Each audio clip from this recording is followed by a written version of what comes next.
Lindenwood's Campus Activities Board hosts events all year round for their students. This year for the holidays, they chose to do a Polar Express movie night. They even were giving out Christmas blankets just for the occasion.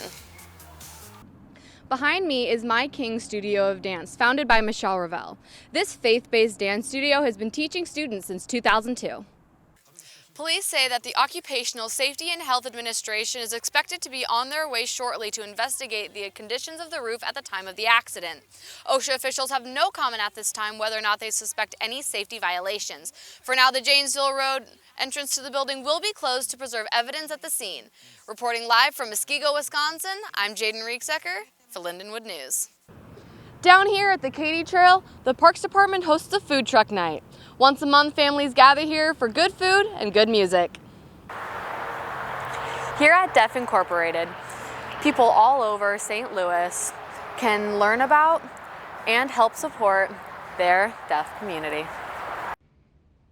Back in 2008, Deaf Incorporated was founded as a place for the deaf community to have plenty of resources.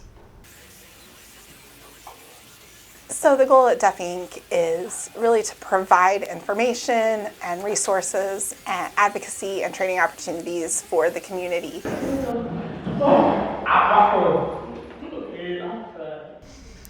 The inspiration for founding Deaf Incorporated was when a deaf person's father was denied his right to have an interpreter at the hospital. He woke up from a surgery, tried to communicate with hospital staff and couldn't. And her father was restrained, and he kept finger spelling help just over and over. Some people take on becoming an advocate for the deaf because of their personal experiences. So I'm the third child in my family. My brother is deaf, and he had a learning disability. And I remember growing up and watching my brother struggle.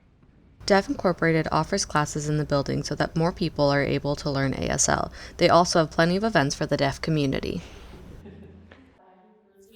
So really what we're hoping is that they would be able to understand that communication is not just speaking or talking or listening.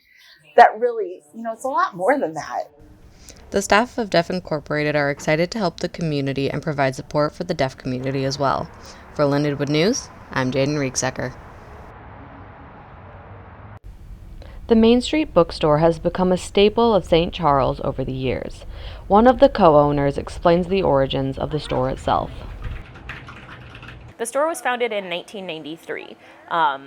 It was founded by Mary Fran Rash. She saw the need for a bookstore here in St. Charles. Mary Fran picked a location down the street at 621 South Main, and she tucked a cozy little bookstore in there. After being a science teacher, owning and operating a bookstore was a new adventure for the other co-owner. It was exciting. It was just really exciting buying this because we had never done anything like this before. My husband and I are both very technical people. This was totally different for us and turned out to be a real blessing. It's just we love it. Books can be used as a way to look into the life of another person and also see ourselves overcome our own obstacles. They let us see ourselves in fantastical or realistic or impossible situations. They give us sort of a confidence boost that we can overcome anything because we see somebody like us who is doing a thing that seems hard, but they've made it through, so we can too. The Main Street Bookstore allows people of all demographics to step into a new world through a book. When I walk into a bookstore, I look around and I see all the books and I think there's a different story in every single one of these books. And it's a different world and it takes you to another place. And I think that is so exciting and so much fun. The Hall family have been enjoying books for generations and through the bookstore hope to facilitate that in others. The Main Street Bookstore has been here for almost 30 years, and they're excited to see what the future has in store.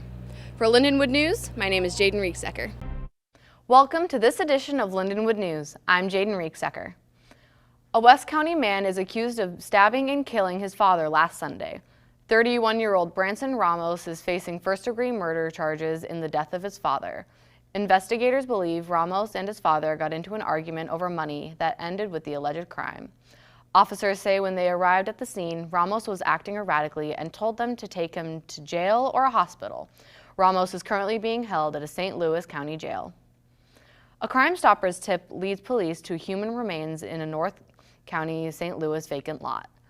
3rd Ward Alderman Brandon Bosley says the body was found on 19th between Branch and Palm Streets.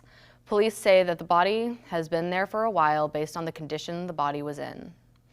Residents say they, quote, saw and heard things in the area, so they called Crime Stoppers. Police say specialists will come out on Tuesday to inspect the remains further.